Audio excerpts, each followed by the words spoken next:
Elvis Presley stood in a narrow office on a cold German base in 1958, the smell of metal and paper hanging in the air, sweat still clinging to the back of his collar.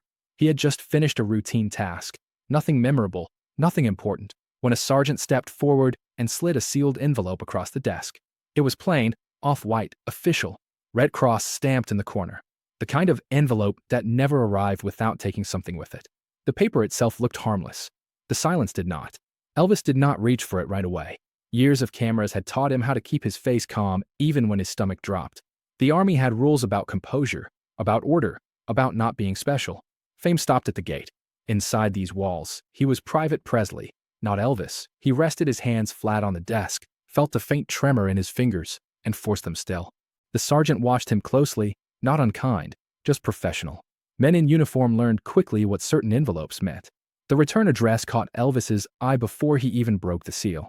Memphis, Tennessee. Home. And beneath it, a name he had not gone a day without thinking about since crossing the Atlantic. His mother. To understand why his chest tightened the way it did, you had to understand Gladys Presley. She was not just his mother. She was his compass.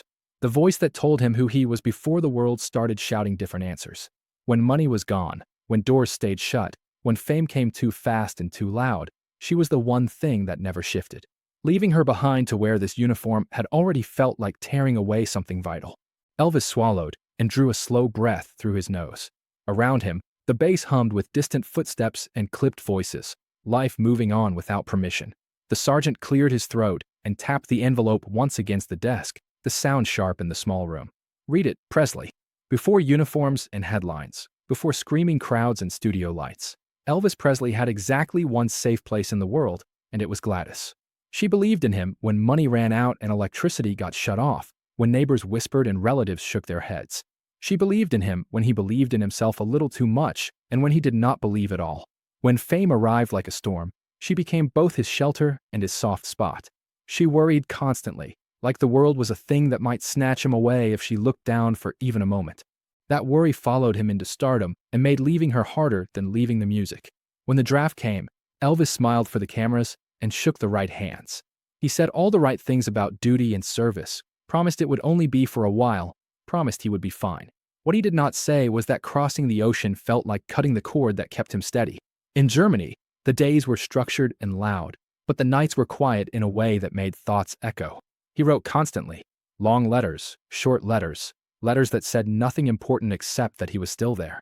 He chased home through words and waited for replies like a lifeline. Sometimes he stayed up late, calculating time zones, counting minutes until it felt acceptable to call. Hearing Gladys's voice, even crackling through a bad line, slowed his breathing. It reminded him that the world still made sense somewhere. Then the tone changed. Her letters grew shorter, careful. She reassured him without being asked. She told him not to worry, which was something she had never done before. His father's handwriting started appearing more often, filling space where her words used to be. Elvis told himself it was nothing. People got tired. People got sick and got better. That was life. Still, he started dialing home more frequently, pacing while the phone rang, stopping only when the operator connected the call. On one of those nights, the base quiet around him, his heart thudding against the rigid calm of military order, the line finally clicked. A voice answered. It was familiar, strained, and wrong. It was not his mother. After that call, nothing came straight anymore. Information arrived bent and incomplete, like it had passed through too many hands before reaching him. A cousin mentioned, almost casually, that Gladys had spent some time in a hospital, then corrected himself and said it was nothing serious. His father's voice, when Elvis reached him, sounded thinner each time, stretched tight, as if every sentence had to be measured before it was allowed out. Answers arrived late, if they arrived at all. Elvis hung up feeling worse than before he picked up. On base, he did what he was expected to do. He showed up on time. He followed orders. He joked when the others joked and laughed when laughter was required. No one accused him of slipping, but inside, he was unraveling by degrees. At night, he reread the same letter until the folds went soft and the ink began to fade, as if the words themselves might change if he stared long enough. They never did. He started checking in with the unit office, pretending it was routine. Had anything official come through? Any messages? Any paperwork? Each time, the answer was the same. No, nothing yet. Come back later. Later became a weight that sat on his chest, heavy and unmoving. The army loved procedure, but procedure offered no comfort when the thing you feared lived between steps. Rumors filled the empty space. Someone said Gladys had been resting. Someone else said she had gone home. No one would commit to a version that held together. Elvis felt trapped inside a delay he could not outrun, forced to wait while something important was happening an ocean away without him. He counted hours, then stopped counting because the numbers only made it worse. He asked again about calling home and was told lines were busy. He was told to be patient. He was told he would know if there was something he needed to know. That sentence followed him everywhere, echoing in his head during drills, during meals, during the long quiet before lights out. If there was something he needed to know. The waiting hardened into certainty that something was being kept from him, not out of cruelty, but control. And control was absolute here. Then, in the middle of an ordinary afternoon, a runner appeared at the barracks door, breath slightly fast, eyes already searching. "Elvis Presley," he said. "Headquarters wants you now." They put him in a waiting room and told him to sit. The room was small, orderly, and empty except for a metal chair and a desk that looked like it had never been used for anything human. Time stretched there, thick and unmoving, as if panic could be filed, stamped, and processed like paperwork. Elvis sat for less than a minute before standing again. He could not keep still. His boots echoed softly as he paced, counting steps without realizing it, trying to trap his breathing inside a soldier's rhythm. He asked to call Memphis. The answer came quick and rehearsed. "Hold for now." He asked about emergency leave, about a flight, about anything that moved him closer to home.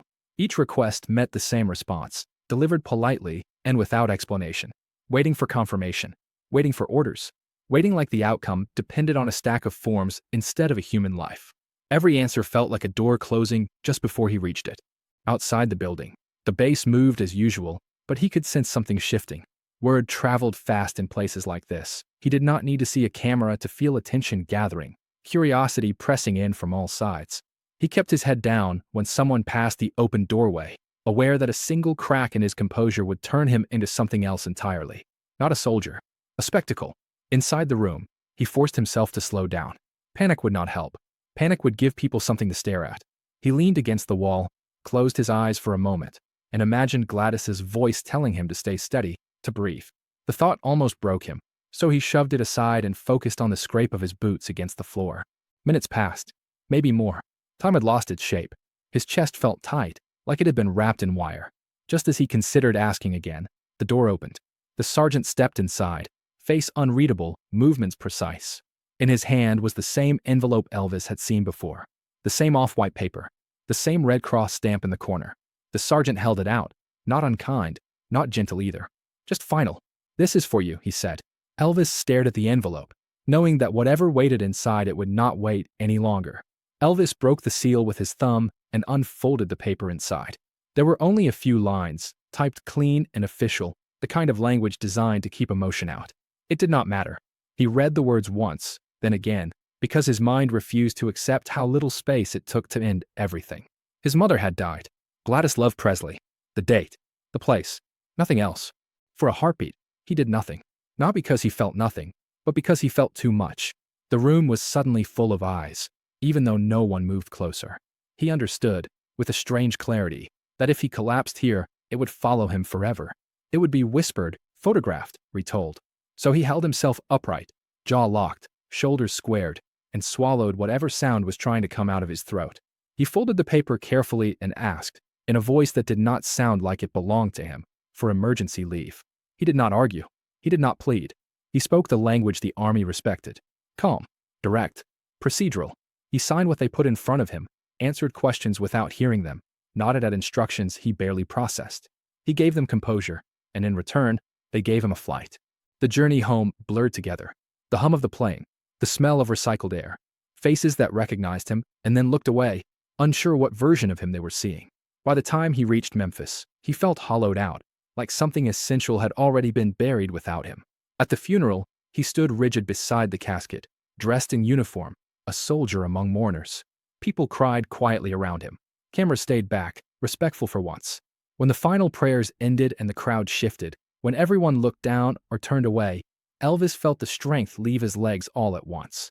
He dropped to his knees beside his father, hands clutching fabric, breath coming apart in sounds he could not stop. It did not last long. He pulled himself back up because that was what he had learned to do. The world expected Elvis Presley to stand. He did, but something that had held him together did not rise with him, and it never would again. Germany did not change just because his world had collapsed. Aware that everything looked the same and knowing it was not. Eyes followed him in corridors, not curious so much as careful. Men lowered their voices when he passed, as if sound itself might reopen something fragile. He learned quickly how to perform normal. He smiled when spoken to. He laughed at jokes he barely heard. He kept his shoulders straight and his hands steady because the army rewarded control and punished cracks. During the day, the structure almost helped.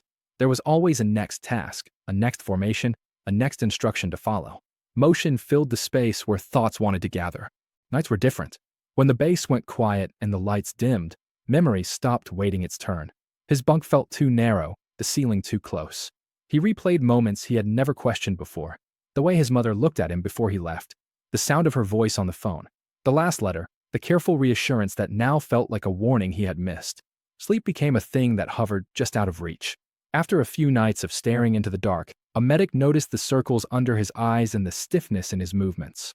The offer came gently, framed as routine, something to help you rest. Elvis hesitated longer than anyone noticed, then nodded. He swallowed the pills without ceremony and lay back, staring at the wall. The sleep that followed was heavy and empty, and when he woke, the ache was still there. Worse? Maybe, because now he knew he would need help to escape it. He hated that, hated the dependence, hated the relief. Days passed, measured in gray. He kept going because stopping was not an option. Then, one afternoon, a clerk stopped him near the barracks and held out a small parcel. Brown paper, string tied tight. The handwriting on the label was careful, uneven in places. His father's hand. Elvis stood there longer than necessary, the weight of the package pulling his arm down, knowing without opening it that whatever was inside had survived his mother. And that made it harder to breathe than anything else had so far. Elvis waited until he was alone before opening the package. He sat on the edge of his bunk, the barracks quiet except for distant footsteps, and untied the string with more care than necessary. Inside was something small and ordinary, wrapped in tissue paper that had been folded and refolded. It was the kind of thing nobody would think twice about, the kind of thing that only mattered if it had belonged to the person who held your life together. When he saw it, the discipline he had been clinging to finally slipped. He closed his hand around it and felt something inside him loosen, not in relief, but in surrender. This was real in a way the letter had not been. This had weight, texture, memory. He sat there longer than he meant to, staring at the wall, letting the ache spread without trying to stop it. There was no audience now, no formation to stand in, no reason to keep the mask tight. When he returned to the routine, people noticed the change even if they could not name it. Elvis was still polite, still cooperative, still capable of lighting up a room when asked. But something had shifted behind his eyes. It was subtle, the kind of thing only felt, not seen. He learned to carry it. He learned to perform over it. Years later, fans would argue about when Elvis changed. Some would point to the army, to the uniform and the discipline and the loss of freedom. Others would blame Hollywood, the pressure, the pills, the endless expectations. Some would say he was always fragile, that the cracks had been there all along.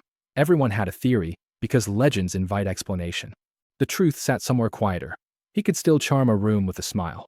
He could still turn pain into music and make it sound beautiful. He could still give people what they came for. But the center never fully healed.